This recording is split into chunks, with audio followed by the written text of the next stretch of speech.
ঘূর্ণিঝড়ের প্রভাবে রাজ্যে বৃষ্টি। আজ থেকে উপকূলের 4 জেলায় হালকা থেকে মাঝারি বৃষ্টি। 2 মেদিনীপুর এবং 2 চব্বিশ পরগনায় বৃষ্টির সম্ভাবনা রয়েছে। কলকাতাতেও বিক্ষিপ্ত বৃষ্টির সম্ভাবনা। আরো বিস্তারিত জানবো, বিশ্বজিৎ সাহা রয়েছেন আমার সঙ্গে, আমার সহকর্মী বিশ্বজিৎ। একদমই, এই ঘূর্ণিঝড় ফেঞ্জাল আজ দুপুরের মধ্যেই পন্ডিচেরির কাছাকাছি মহাবলীপুরমে ল্যান্ডফল করবে এবং তার যে পরোক্ষ প্রভাব, তার ফলে মেঘলা আকাশ। ইতিমধ্যেই দক্ষিণবঙ্গের বেশিরভাগ জেলা, মূলত উপকূল ও উপকূল সংলগ্ন জেলাগুলিতে মেঘলা আকাশ গতকাল থেকেই আমরা দেখছি। গতকালও বৃষ্টি হয়েছে পূর্ব মেদিনীপুর ও দক্ষিণ চব্বিশ পরগনার কিছু অংশে, এবং আজও দক্ষিণ চব্বিশ পরগনা, উত্তর চব্বিশ পরগনা এবং পশ্চিম ও পূর্ব মেদিনীপুরে বৃষ্টির সম্ভাবনা যেমন রয়েছে, হালকা থেকে মাঝারি বিক্ষিপ্তভাবে বৃষ্টির সম্ভাবনা। এর ফলে কি এই ঘূর্ণিঝড়ের প্রভাবে কি শীতের আমেজে বাধা পড়তে পারে? একদমই, কলকাতায় আজ সকালে অর্থাৎ সর্বনিম্ন যে তাপমাত্রা, তা স্বাভাবিকের তুলনায় 4.9 ডিগ্রি সেলসিয়াস অর্থাৎ প্রায় 5 ডিগ্রি সেলসিয়াস স্বাভাবিকের ওপরে উঠে গেছে কলকাতার তাপমাত্রা। ঠিক দক্ষিণবঙ্গে উপকূল ও উপকূল সংলগ্ন জেলাগুলিতে যেরকম রাতের তাপমাত্রা বেড়েছে, কারণ মেঘলা আকাশ হলেই তাপের বিকিরণ হতে পারে না, তার ফলেই রাতের তাপমাত্রা বেড়ে যায়। আর সর্বনিম্ন তাপমাত্রা বেড়ে যাওয়া মানে শীতের আমেজে একটা বড় ধাক্কা। আর সেই শীতের আমেজের ধাক্কা তো অবশ্যই, এবং এই শীতের আমেজ অনেকটাই কমে যাবে, যদিও এই মেঘলা আকাশের কারণে যে দিনের বেলার যে তাপমাত্রা, সেটা স্বাভাবিকের নিচে থাকবে। আর তার ফলে এই শীতের আমেজে একটা যে আমেজ হচ্ছিল এবং শীতের স্পেল পশ্চিমের জেলাগুলিতে ছিল, সেই স্পেলটায় বাধা পড়বে। তবে আবহাওয়া দপ্তরের বিজ্ঞানীরা আশ্বাস দিচ্ছেন যে ডিসেম্বরের প্রথম সপ্তাহে আরো একবার পারা পতনের সম্ভাবনা রয়েছে। ধন্যবাদ বিশ্বজিৎ। মিমি এবং বিশ্বজিৎ যেরকম জানাচ্ছিল যে এই ঘূর্ণিঝড়ের প্রভাবে রাজ্যে বৃষ্টির সতর্কতা রয়েছে। আজ থেকে উপকূলে 4 জেলায় হালকা থেকে মাঝারি বৃষ্টির সম্ভাবনা রয়েছে। এদিকে এতে চিন্তায় পড়েছেন কৃষকরা। ধান কাটার কাজ শুরুর সময় বৃষ্টিতে চিন্তা বাড়ছে কৃষকদের। কথা বলবো, কাকদ্বীপ থেকে রয়েছেন আমাদের প্রতিনিধি বিশ্বজিৎ হালদার। বিশ্বজিৎ, চাষিরা কি বলছেন? এই চাষের ক্ষতির একটা আশঙ্কা থেকে যাচ্ছে এই বৃষ্টিতে। হ্যাঁ, একেবারেই। দেখো, সেই শঙ্কাই কিন্তু চাষিরা করছে, কারণ গতকাল থেকে যেটা বিকাল থেকে যেটা দেখা গেল, আকাশ মেঘলা হয়ে এসছে এবং আজকের ভোরের দিকে কিন্তু হালকা একটা বৃষ্টি হয়েছে দক্ষিণ চব্বিশ পরগনার উপকূলীয় এলাকাগুলিতে।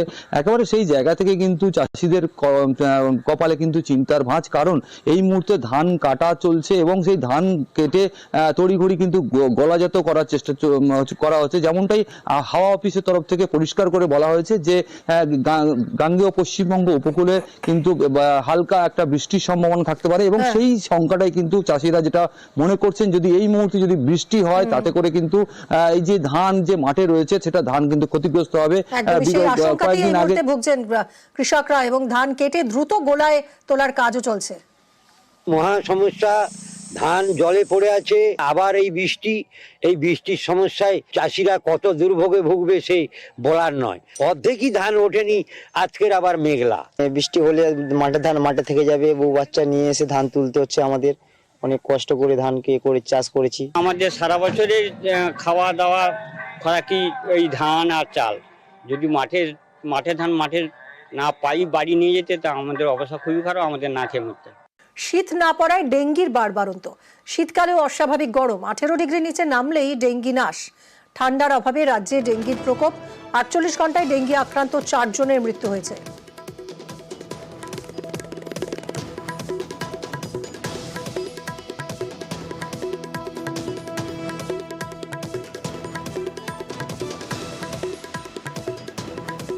আমাদের কাছে খবর আছে, যে ওয়াইফ উনি মেয়ের বাড়িতে ছিলেন, মেয়ের বাড়ি থেকে জ্বর অবস্থা এখানে এসছেন, তারপরে হসপিটালে ভর্তি হয়েছিল, আইডিতে ভর্তি হয়েছিল। সেখানে এখন শুনছি যে আর কি উনি মারা গিয়েছেন। তার জন্য আমরা এখানে দেখতে আসলাম যে কেমন এখন কি আছে, কি আশেপাশে কোনো জায়গায় জল টল জমা আছে কি, এইসবগুলো দেখতে এসেছি। এখনো সেই অর্থে শীতকাল পড়েনি। 18 ডিগ্রি সেলসিয়াসের নিচে গেলে মশার বংশবৃদ্ধিটা ব্যাহত হয়। সেই তাপমাত্রাটা, স্টেডি তাপমাত্রা 18 ডিগ্রি সেলসিয়াসের কম, সেটা এখনো কিন্তু আসেনি। শীতকালেতে ডেঙ্গু হতে পারে একমাত্র একটা কারণে, যে ডেঙ্গুর যে ভাইরাসটা, সেই ভাইরাসটা যখন মশাকে ইনফেক্ট করে, সেই ভাইরাসটা সমেত যখন মশার ডিম পাড়ে, ইরিস ইজিপ্টাই মশার ডিম পাড়ে, ওই ডিমের মধ্যেও ভাইরাসটা থাকে। সেই ডিমটা কিন্তু প্রায় 2 বছর পর্যন্ত বেঁচে থাকতে পারে। তারা 2 বছর পর্যন্ত কিন্তু যদি বেঁচে থাকে এবং তার থেকে পূর্ণাঙ্গ মশা হয়, পূর্ণাঙ্গ মশার মধ্যেও কিন্তু এই ভাইরাসটা থেকে যাবে।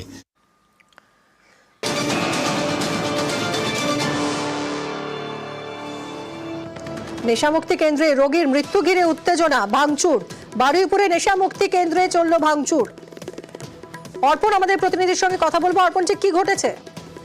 দেখো, সৌরভ মন্ডল নামে সাউথ গড়িয়ার এক যুবক, তিনি 1.5 বছর ধরে এই নেশামুক্তি কেন্দ্রে চিকিৎসাধীন ছিলেন। গতকাল সন্ধ্যায় হঠাৎই তার মৃত্যুর খবর যায় পরিবারের কাছে এবং পরিবারের লোকজন এসে দেখে তার শরীরে একাধিক আঘাতের চিহ্ন রয়েছে এবং এলাকাবাসী যেটা অভিযোগ, দীর্ঘদিন ধরেই এই নেশামুক্তি কেন্দ্রে যারা চিকিৎসা করাতে আসছেন তাদেরকে বেধড়ক মারধর করা হয়, এমনটাই তারা অভিযোগ করছেন। এই খবর চাউর হওয়ার পরেই এই সৌরভের পরিবারের লোকজন নেশামুক্তি কেন্দ্রে ব্যাপক ভাঙচুর চালায়। এই খবর বারুইপুর থানার পুলিশ পাওয়ার পরে ঘটনাস্থলে পুলিশ এসে পুরো পরিস্থিতি নিয়ন্ত্রণে আনে এবং যারা রিহাব সেন্টারে ছিলেন তারা সেখান থেকে, যারা চিকিৎসা দিচ্ছিলেন তারা সেই নেশামুক্তি কেন্দ্রের যারা মানুষজন তারা সেখান থেকে পালিয়ে যান। সমস্ত যে অভিযোগ রয়েছে সেই অভিযোগ খতিয়ে দেখতে বারুইপুর থানার পুলিশ। ধন্যবাদ অর্পণ। আবাসে রাজ্যের উপর দায় চাপালেন শুভেন্দু অধিকারী। দুর্নীতির জন্যই টাকা আটকে রয়েছে বলে দাবি বিরোধী দলনেতার। দুর্নীতি শুধরালেই আবাসের টাকার ব্যবস্থার আশ্বাস। পাল্টা শুভেন্দুকে নিশানা পঞ্চায়েত মন্ত্রীর। আবাসে রাজ্যের উপরে দায় চাপিয়েছেন শুভেন্দু অধিকারী। দুর্নীতির জন্যই আবাসের টাকা আটকে রয়েছে বলে দাবি করেছেন তিনি। দুর্নীতি যদি শুধরে যায় তাহলে আবাসের টাকার ব্যবস্থা করা হবে বলে আশ্বাস তার। পাল্টা শুভেন্দুকে নিশানা পঞ্চায়েত মন্ত্রীর।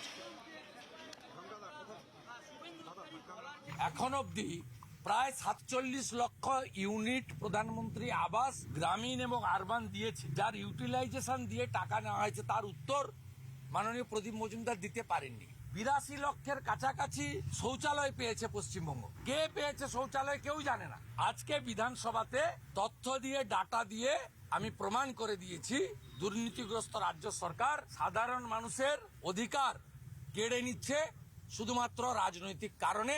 বাংলা বঞ্চিত নয়, বাংলার জনগণকে তৃণমূল কংগ্রেস বঞ্চিত করছে।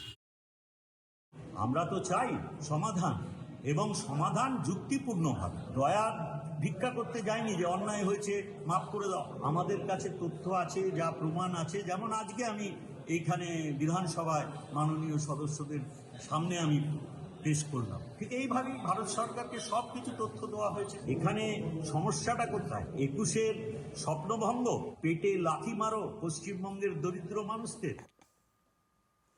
এক দুটো নয়, প্রায় 60টি হাতির দল ঢুকে পড়ে ঝাড়গ্রামের কেশিয়ারির নেপুর জঙ্গলে। দীর্ঘক্ষণ চেষ্টার পর বন দফতরের কর্মীরা হাতির দলটিকে সাহেবেতা থেকে সাকরাইলের জঙ্গলের দিকে পাঠানোর ব্যবস্থা করে। 60খানা হাতির দল ঢুকে পড়ে ঝাড়গ্রামের কেশিয়ারির নেপুর জঙ্গলে। সাকরাইলের জঙ্গলে হাতির দল পাঠানোর উদ্যোগ বনকর্মীদের। কথা বলবো রাজু আমাদের প্রতিনিধির সঙ্গে। রাজু, অবশেষে এই 60টি হাতির দলকে অন্যত্র সরানো সম্ভব হয়েছে? বন দপ্তর ঘটনাস্থলে খবর পেয়েই সেখানে গিয়ে পৌঁছায় এবং সেখান থেকে হাতিটিকে সরায়, কিন্তু রাতেই আবার হাতি সেই এলাকায় ফিরে আসে এবং গ্রামেরই আশেপাশে এই দুটি হাতি রয়েছে এবং বর্তমানে সেই হাতিগুলোর উপর বিশেষ নজরদারি রাখা হয়েছে বন দপ্তরের তরফ থেকে। কিন্তু মানুষের বক্তব্য, যেভাবে হাতির দল আসছে এবং গতকাল আবার নতুন করে একদল হাতি আবার ঢুকেছে, সেই জায়গা থেকে আতঙ্কের মধ্যে রয়েছে গোটা এলাকার মানুষজন। এর মধ্যে বন দপ্তর সেই হাতিগুলোর উপর বিশেষ নজরদারি রাখছেন এবং গ্রামেও মানুষ সেই হাতির জন্য নিজেরাই সতর্ক থাকছেন এবং নজরদারিও তারাও করছেন। ধন্যবাদ রাজু।